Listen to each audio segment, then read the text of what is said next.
feel like this green screen is really wrinkly.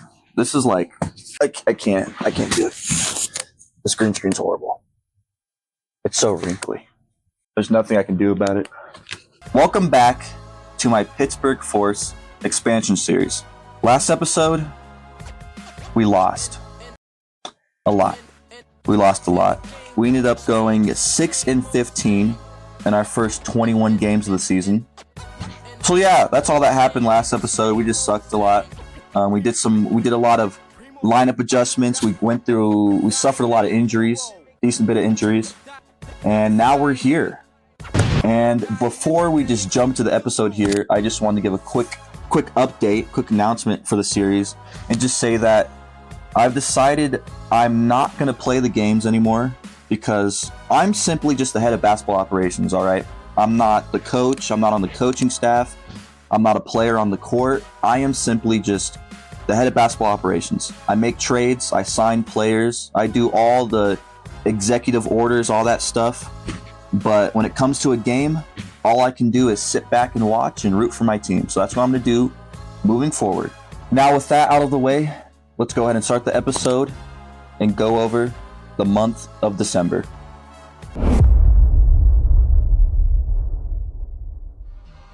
To start the month of December, me and the head coach would decide to start Nikola Topic at point guard over Fred VanVleet. Just see how he does, just to experiment a little bit. He is still young, but I think it's good to give him a lot of playing time early on so maybe he can develop a little better.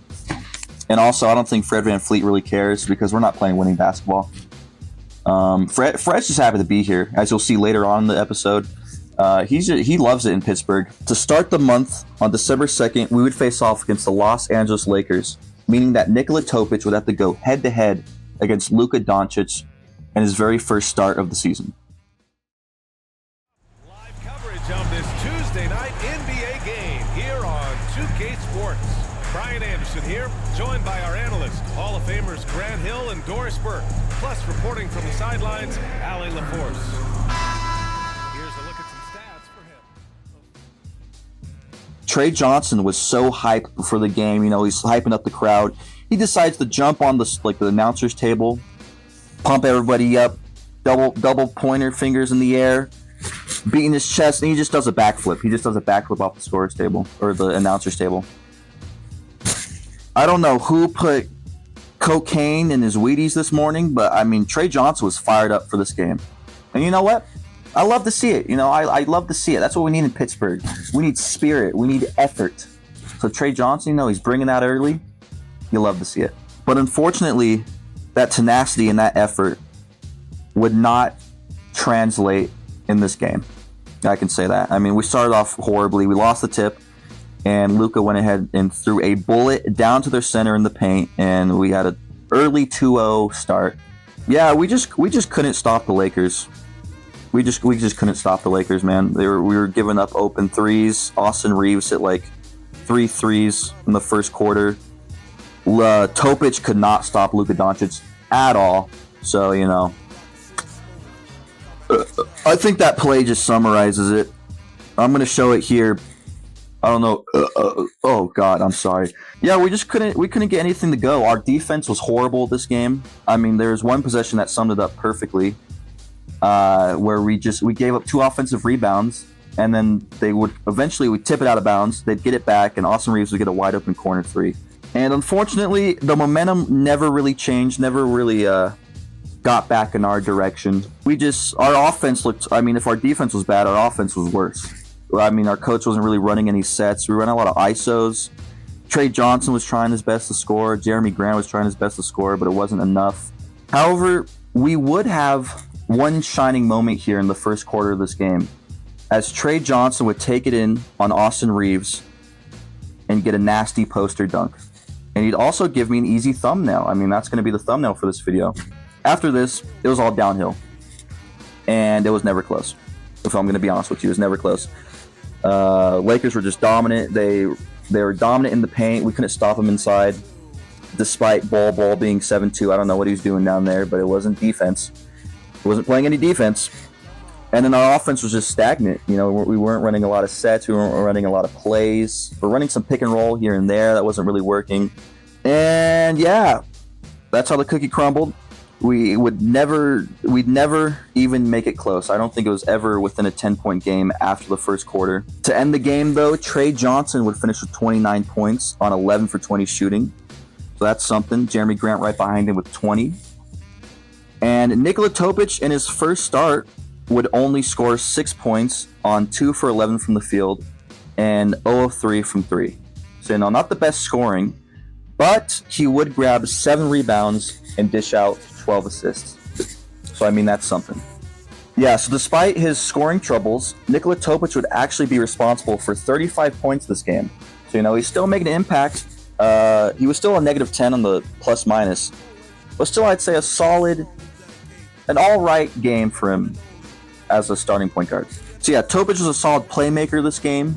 Not the best scorer, but a solid playmaker. And another aspect he was pretty bad at was defense. So I decided to take a look after the game. I looked at his defensive rating, and apparently he has a B in perimeter defense, but it didn't really seem like it in that game. So I decided to go into player training and make Topic focus on defense as a point guard. So hopefully maybe he can develop into at least a serviceable defender going forward. After that, we'd go ahead and lose 3 straight. Topic, during that first week as starting point guard, he'd be pretty solid, put up some pretty solid numbers.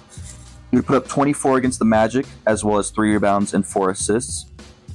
However, that wouldn't matter because we would lose that game by 6. So, against the Suns, we only lost by 2, with Topic again our leading scorer with only 14 points. Trey Johnson right behind him with 14.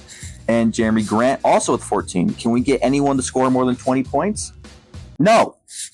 So yeah, the first week of December, we would go 0-4 and not pick up a single win. We'd also only score more than 100 points as a team in one of those 4 games. So our offense it leaves a lot to be desired. I'm so parched. I need a drink or something. I'll be back. Wait, I'll be back. I need a drink. Remember, guys, drink water. I don't know why I did that. After simulating past the first week of December, the Memphis Grizzlies would give me a call and offer up a trade on December 9th. They wanted Craig Porter Jr. and a second-round pick from us for Jay Huff and an unprotected 2029 first-round pick. Craig Porter Jr. is a solid scorer for us. He's only averaging 9 points this season, but if you look at his per 36, he's averaging 22 a game. So it's clear that he's a pure scorer. He's shooting 40% from the field and 40% from 3. Now, the problem with Craig Porter Jr. on this team is the fact that he's a point guard, right? Because that is the last position we need on this team. We already have Nikola Topic, who's currently starting. We have Fred VanVleet, who's a starting caliber point guard. And we also have Devin Carter, who is also kind of quietly making a case as to why he should start on this roster. Now, I gotta be honest, I don't know anything about Jay Huff, but after looking into him, I could say that I think he would fit in on this roster. First of all, he had an 85 three-point rating at 7'1". A true unicorn. Anyways, yeah, he's 7'1". He can shoot the 3 ball. He can play solid defense. I'm sorry if you can hear me clicking. I'm looking back at the tape here. He can shoot the 3 ball. He has a block rating of 90. So, he can shoot the 3. He can block shots. The only issue or potential concern with him was the fact that he had a 62 interior defense, which is, how is it that low when you're 7'1"? I don't know. Bad interior defense, and his rebounding was not the best. So yeah, after looking at all of that, I decided this trade actually made sense for us, and I went ahead and pulled the trigger, as we not only got a solid starting caliber center, at least for this team. Jay Huff is not a solid starting caliber center on any other team but for us. But we got Jay Huff, and we also got a first round pick. Now, will the Grizzlies be bad in 2029? Probably not, but you never know. That's still an asset. That's still a first round pick. That's still worth something. So yeah, after the trade, I went ahead and let the coach adjust the lineup, and he decided to start Jay Huff, and Bol Bol in the starting five. So we now have a brand new Twin Tower lineup in Pittsburgh. And we would actually have a perfect test for this new Twin Towers lineup on December 10th, as we would face off against the Cleveland Cavaliers with their star-studded, I think it's not backcourt, front court of Jarrett Allen and Evan Mobley. Oh, shit. And to my surprise, our team would actually have the lead for a majority of this game. And we'd even push it to an 18-point lead in the third quarter with 9 minutes left. However, we cannot forget that we are one of the worst teams in this league. And so we would promptly blow this lead, and the Cavaliers would come storming back to make it a 3-point game with 9.5 minutes left. Early in the fourth, Nikola Topic would make a rookie mistake and get called for 3 in the key, which would lead the Cavs to cut our deficit down to 2. It was all Topic's fault. It wasn't my fault at all. You know, I totally didn't forget to switch off our team before jumping into the game. So, yeah, blame Topic. It's not my fault. It's not my fault. This fourth quarter was rough. It was a rough watch, if I'm being honest with you. I don't know how the Cavs let us have an 18-point lead this game. Our offense is really stagnant. Darius Garland was killing us. He got whatever he wanted in the paint. Yeah, I mean, I don't really have much else to say. The Cavs would take an early, 5-point lead in the fourth, and they never let go of it. We'd make a couple buckets here and there thanks to Fred VanVleet and Trey Johnson, but yeah, we just really couldn't keep up. Hey, at least Trey Johnson was cooking. He had a pretty nice 3 where he just blew past Dean Wade and just hit a 3 right past him, so that was cool. Cut the lead to 1, right? We were pretty close there, but again, Darius Garland he couldn't be stopped. We couldn't stop Darius Garland. Also, we got a pretty bad low light from Taylor Hendricks, as during one Cavs possession, we'd have to double down low because we had a mismatch down there, and he would close out with no effort to the perimeter, giving up a wide open 3. And I only highlight Taylor Hendricks' lack of defense here because, again, if you watch the last episode, you will know that Taylor Hendricks is extremely unhappy on the team. And he's currently the only person that's unhappy. He's starting, we've given him starter level minutes. We've given him a lot of minutes. He's getting more minutes than he ever has had in his career so far. And yet he's still unhappy. And it's starting to show on the court. So I think we're going to have some serious discussions going forward about potentially trading him to a new team. So yeah, we would end up losing this one, 118 to 114. We kept it close throughout. I'll give our team that. We always kept it within a 3 to 4 point game, but we just could never pull ahead. We could never even tie it. Bol did hit a contested deep 3 to make it close there for a second, but in the end, it didn't matter. We lost. Jeremy Grant will lead the team with 23 points. Just behind him, Trey Johnson would have 20. With 3 steals, Trey Johnson is surprisingly good on defense. He's good at grabbing steals, is what I've noticed so far this season. Jay Huff, in his first game, 3 points, 1 for 5 from the field. All those were 3s. It's not the best game. He did have 2 blocks, though, and 1 steal. So he was kind of making up for it on defense. But again, nothing matters because we lost. However, after losing so many games, our squad would finally decide to lock in. And after 1, 2, 3, 4, 5, 6, 7, 8, 9, 10, after 10 straight losses, we would get our first win of the month, beating the Clippers 102 to 96. In that win, no one really jumped out. I mean, Jeremy Grant was our leading scorer with 16, and I think Fred VanVleet had 16 just behind him. No one really jumped out scoring-wise. But I guess that's kind of just how we play basketball on this team. We like to be more team-oriented, swing the rock a lot, get good looks for everyone on the team. With that being said, that win against the Clippers would really be a boost to our morale, as we would go on to finish the month of December going 4-1, beating teams like the Magic, Pacers, and Hornets. That win against the Hornets would actually be pretty big for us as well, as it was an NBA Cup game. So, wait, who am I kidding? Who cares about the NBA Cup? I don't care. Anyways, that game, Devin Carter led us in scoring with 18, Topic behind him with 17, and Fred VanVleet with 17 himself.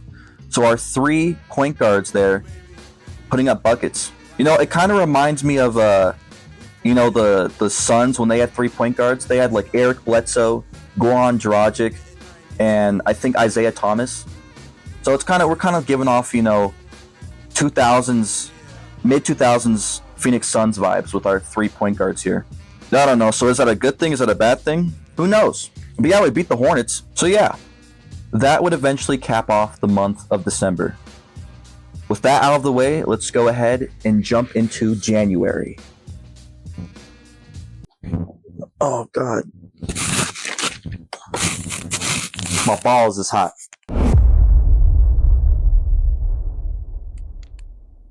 From the top rope.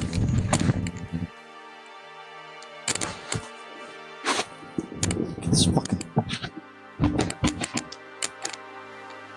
January. Yeah, January. Gonna keep it a stack with you. Nothing really happened. Nothing, yeah. To start the month, I decided to start shopping Fred VanVleet around the trade market, because for one, he is an expiring contract, and 2, he is a solid veteran player. And looking at his stats for the season, so far on paper, right, he's averaging... if you look at his stats this season, he is why is that word so hard to say? He is having a statistically worse season this year overall compared to previous years. However, if you look at his per 36 numbers, you'll see that he'd actually be having a better year than last season at least. So yeah, I decided to shop him around the trade market. I was looking for maybe contending teams / buying teams that really needed like a backup / starting caliber point guard and veteran presence in their locker room. So at first I looked at Trade Finder and I found a lot of, they were good trades for us, but they were complete ripoffs for the CPU. The Sixers offered us Paul George, Podcast P, play way off P. That's kind of, that was kind of fair, but who wants Paul George? I didn't want him, so I passed on that. Eventually, we got offers for Kawhi Leonard from the Clippers. Apparently he's washed this season, but still, Kawhi Leonard. The Pacers even offered Pascal Siakam. That's not realistic, right? Fred VanVleet or Pascal Siakam. The Trailblazers even tried to just ruin their franchise, tried to give us 2 80 overall centers. I think it was Robert Williams and who was it? It was DeAndre Ayton. I didn't take that one either because, why would they do that? Why would they get 1 point guard back and trade both their centers? I don't know. The Trade Finder, basically, all that's to say, Trade Finder sucked. There's no realistic deals, so I had to go out, try to make my own. And it was after looking around the league for like 15 minutes trying to make a trade that I finally realized we can't really move past Fred VanVleet. For one reason, really. He's making over $40 million a year. So yeah, I tried though. I looked around. I looked at teams that had salary cap space that could potentially take on that extra money. But none of it really made sense. The Bulls and the Jazz, I think, were both in the positives in cap space. But they were both rebuilding teams who didn't really need a veteran point guard in Fred VanVleet. Every other contending team that could use Fred VanVleet, they were all way in the negatives for cap space. So that would mean they'd have to give us back a big contract, which I didn't really want. So yeah, I really tried. I looked around, nothing worked. So Fred VanVleet, you're on the team, buddy. And you know what? Fred likes it here. He's already loyal. He says he enjoys playing basketball here. So, I guess we'll keep him. All right. And you know what? I think Fred VanVleet heard the rumors that were going around this month because he decided to ball out. He went off. He was on fire for, I think, the entire month of January. And this would all ultimately culminate on January 16th against the Jazz, as he would go ahead and drop 36 points in our 12-point win against them. Just an overall career game for him. I don't know if that's his career high. I'll have to look it up. This performance would put Fred VanVleet as our all-time leading scorer in points in a single game for the Pittsburgh Force. Yeah, Fred VanVleet with 36 points. He is now officially the Pittsburgh Force record holder Also, for some reason, 2K thinks Trey Johnson is a creepy-looking white man. And we would end on the final week of January going 2-2. So yeah, January was pretty lackluster.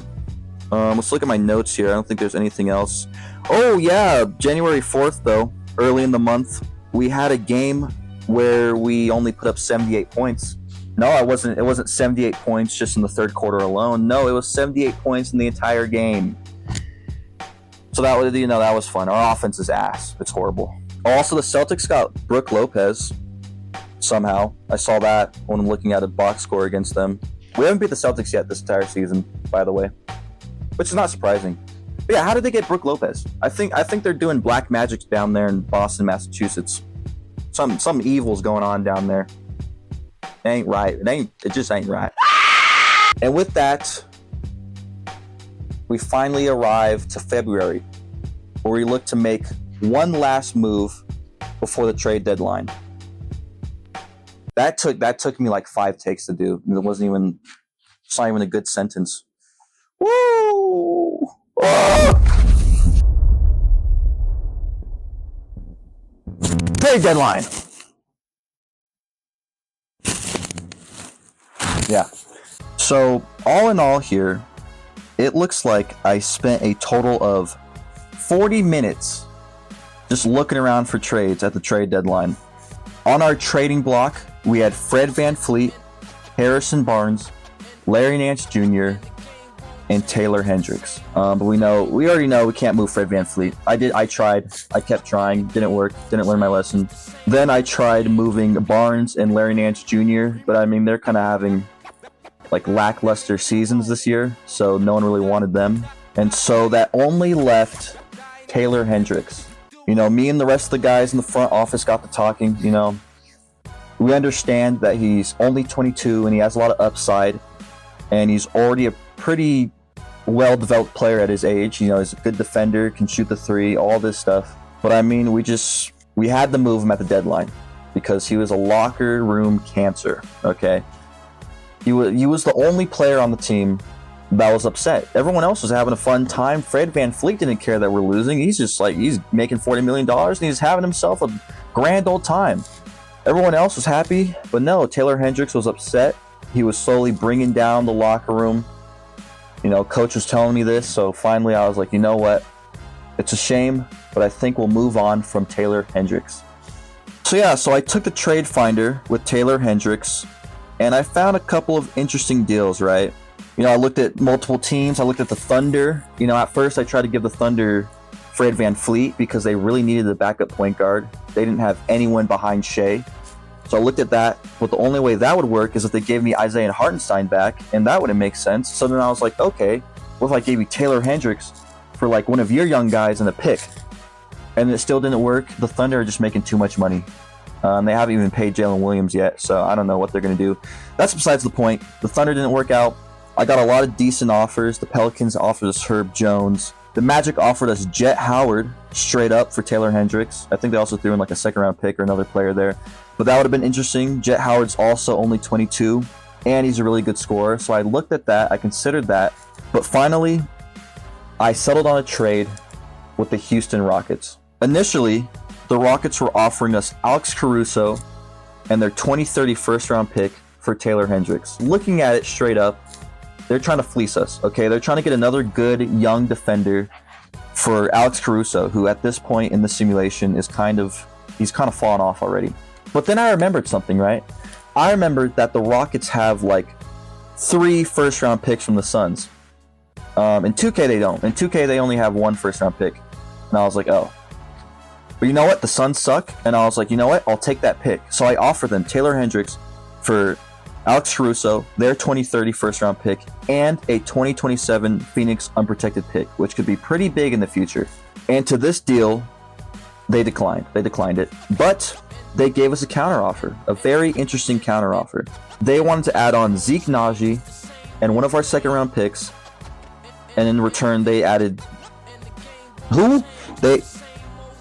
Jack McVay. Now, I don't know about you, but I am a firm believer in Zeke Najee, okay? I love the guy. I'm a Nuggets fan. As you can tell, he can rebound decently. He can shoot the three, and he's decently sized. I believe in him. But I mean, this trade, I feel like it's too good to pass up, right? That 2027 first-round pick from the Suns could be pretty big because the Suns suck. I checked the standings. I think the Suns were firmly out of the playoffs at this point in the simulation. So I think it's safe to say by 2027, they'll probably lose Kevin Durant. Bradley Beal will still be there, and he sucks. And then Devin Booker, who knows? So yeah, I think it's safe to say the Suns are going to keep falling apart. That 2027 pick could be pretty big. After a lot of deliberation, I was thinking on it, and I decided, let's do it. And I pulled the trigger on this trade. We give up Taylor Hendricks and Zeke Najee, but we get back 2 future first-round picks. I don't know why I pulled the beanie down over my eyes. Oh, and we also get Alex Russo too. So now with that trade out of the way, I think it's only fair we go ahead and look at the rest of the league and see what our competitors are doing at the trade deadline. What other trades were made. First of all, possibly the biggest trade of the simulation so far. The Pacers traded Pascal Siakam and a second-round pick to the Kings for Zach LaVine and a first-round lottery-protected pick. I guess the Pacers just said, fuck defense. Who cares about defense? Give us Zach LaVine. More offense, please. More offense. You know what? Will it work? Who knows? But that was probably, the biggest trade so far. After that, the Cavs traded DeAndre Hunter in a second for Walker Kessler. That and another trade that's just like, why? So the Cavs, now they have Jarrett Allen, they have Evan Mobley, they have Clint Capella. I'm pretty sure they already have Clint Capella. And now they add another center in Walker Kessler. The Heat ended up trading Andrew Wiggins and Terry Rozier to the Sixers for Karis LeVert and Paul George. That's right, Paul George is officially a Heatle. Is that what they're called? Miami Heat players? They're Heatles? I probably pulled that out of my ass. I don't know where I got that. But yeah, Paul George went to the Heat. The defending champion New York Knicks would send away OG Anunoby and Mitchell Robinson for Nicholas Claxton and Cameron Johnson from the Nets. They did a straight-up player swap. They swapped one center and one forward for another center and another forward. Anyways, before we cap off the video here, I wanted to watch one more game this season. And this is important because I just took off my glasses. I wanted to highlight our game that we would play February 12th against our expansion team rivals, the Seattle Supersonics. This is truly a game to see who's more ass. Okay, we got to prove that we're the better expansion team in the first season here. And there is even another layer of rivalry in this game, as both of our rosters sport an up-and-coming rookie prospect. We, of course, have Trey Johnson, who is currently in the running for Rookie of the Year, currently ranked 5th out of the top 5 rookie prospects for the award. And in front of him is the Supersonics' own VJ Edgecombe, who is currently number 1 in the Rookie of the Year race. There's a lot riding on this game. It's not that we just want to prove that we're the better team, but Trey Johnson will also look to prove that he's the better rookie.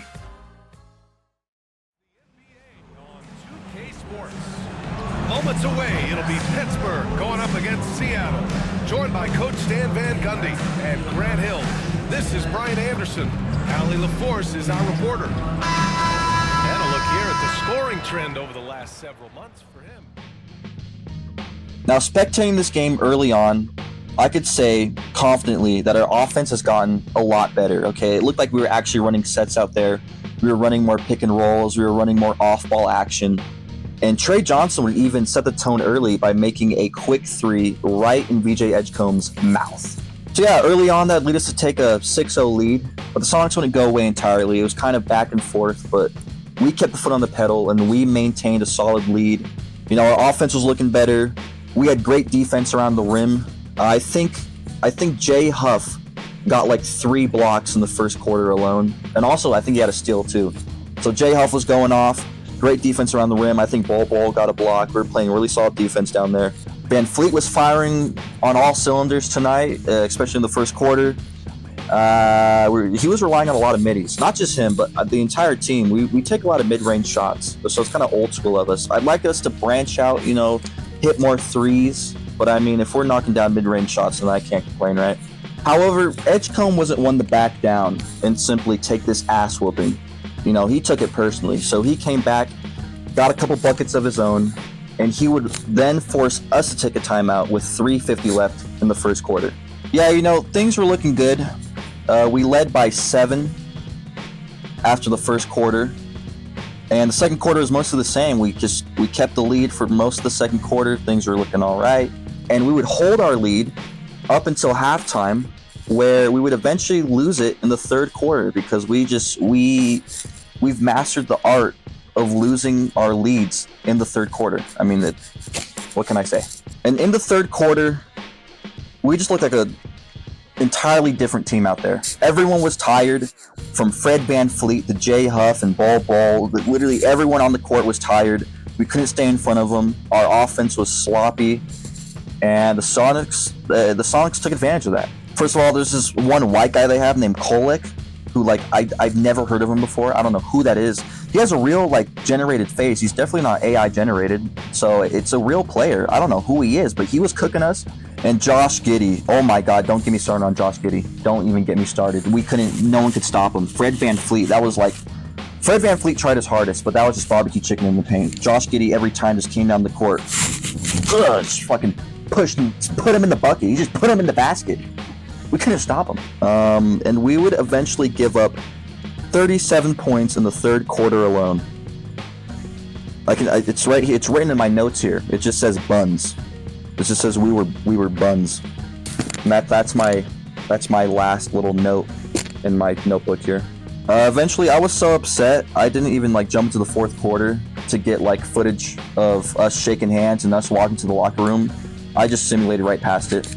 And yeah, we lost 92-105. Trey Johnson, despite having a solid start to the game, would be vastly outperformed by VJ Edgecombe, who finished with 29 points, 8 rebounds, and 4 assists. And I think he just really showed why he deserves to be Rookie of the Year. There's still time left in the season.